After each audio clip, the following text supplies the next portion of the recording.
দুইটা ভয়ঙ্কর পাপের কথা বলে দেই। এই দুইটা পাপে যারা আসক্ত হয়ে আছে তারা তওবা করে ফিরে আসলে পরেও সারা জীবন তাদেরকে এটা সাফার করতে হবে। কথা বুঝতে পারছেন?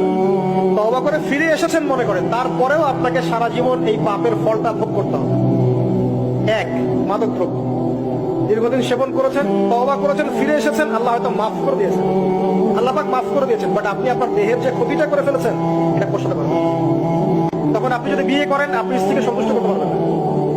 হ্যাঁ।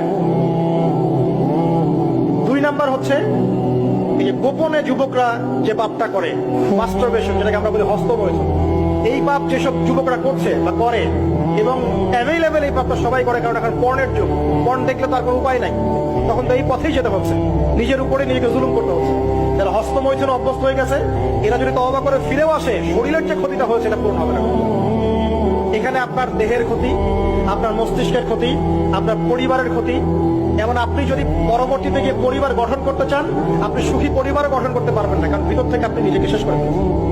গোপন পাপে লিপ্ত হবেন না, আপনি যৌবনকে ধরে রাখেন, ইনশাল্লাহ দেখবেন আপনি সারা জীবন এনজয় করতে পারবেন ইনশাল্লাহ। কিন্তু যদি এখন নিজেকে শেষ করে ফেলেন, এখন নিজেকে শেষ করে ফেললে আপনি বিয়ে করলে পরেও দেখবেন আপনি পস্তাচ্ছেন।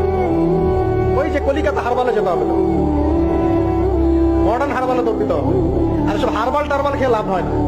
কারণ কি? কারণ আল্লাহ প্রদত্ত যে নিয়ামত সেটা আপনি নষ্ট করে ফেলেছেন, এখন এইটা আর আপনি ক্ষতিপূরণ দিতে পারবেন। অতএব জীবনটাকে সিরিয়াস